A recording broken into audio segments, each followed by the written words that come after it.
do I still want to do this? But I think maybe I just don't, also I don't have any goals, so it's always been a perpetual hobby, and I'm not about to move to a hot, like I could go, maybe a goal is to get on Kill Tony, along with how many other people are trying to get on that show. Yeah. But that's pretty crazy how much that show is. Yeah. I thought it was alone. I started watching it like during the pandemic, and then it just became huge. And like people that don't even like what those guys are and what they stand for still watch that show because of what it is and what it represents in comedy. I've done that 3 times. What? Yeah. You've been there? I've been on Kill Tony 3 times. No way. One time in San Diego when they took it to ACC, American Comedy. You were on YouTube? Yeah. Oh, I'm going to look this up. Yeah, no, the first one. We're going to link in the description, people. Mike Devore's Kill Tony episodes. Also, Cheyenne Burns has one recently. The funny thing was the third time I did it, I remember like it was the main room at the Comedy Store. And I just remember, like, the comics before me, they were just getting shit on by Tony and all of them. And I just remember feeling like, oh, I don't want to go up anymore. Mm-hmm. And then as soon as I said that to myself, they called my name. And I was just like, oh, fuck. And I bombed. And, I mean, like, it was what it was. But, like, I just rolled with the punches with them. Like, because I feel like if you fight them, they'll make it worse. So I was just like, I'm just going to roll with the punches and do what they ask. I mean, it would definitely be... It would be cool, but I think it's like maybe it's a punk thing with music and all that, but when something gets super popular, I start to lose interest in it. Yeah. And it's not fair to whatever it is. It's just, I don't know. I liked it when it was kind of smaller and, we kind of only little of us knew about it. Now it could be more interactive than when it gets big. Now it's all about, well, I don't know. I mean, it's good for comedy. I don't want to say anything bad about it. It just seems like there's just things that are going to happen. Like, William's going to do this and, Cam's going to do this. And it's not like just a random comedy show. My mouth is getting very dry, but yeah, like I said, your motivations. I like meeting people. It's a social aspect, but I know at some point it needs to be more than that because I don't want to be doing.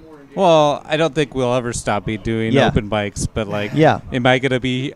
It's hard to balance my health, and that's what's important. I think I never really want my teeth falling out to be a bit of mine. Or how Excuse me 1 second. I have heart blood pressure problems when I could be trying to deal with those things and exercise. I just started exercising again, so I'm like, well, how long is this gonna last? But if it makes me be able to do comedy longer, I mean, I'll just get better out of repetition. But it's hard. It's very hard. It's very defeating.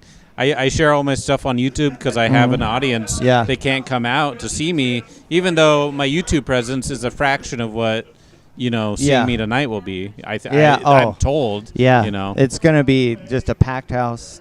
I'd hope so. Maybe sweaty people, just arms to shoulders to all sorts of body parts. I will say, though, man, just based on my perception, if you took a break, you decide not to do comedy for a while, you're not going to go away. People know you. People know your name. Yeah. What I think is braver than getting on stage is quitting comedy. I've done that so many times. But it's an addiction. That's part of the reason I'll quit comedy a couple times. I feel like it, too. Yeah. Sometimes I don't want to do it. Sometimes I think when everybody starts, and I think it's also like in the music, you have these big grand dreams, and then once you start to get into the reality of it, then you start thinking about what is the reality of what this is that I want to do. And what did you say? I was saying, in the beginning, you think about when you get into something like this, you have grand ideas and grand dreams, and you look at the very top, and then once you start doing it for real, you start to get realistic expectations.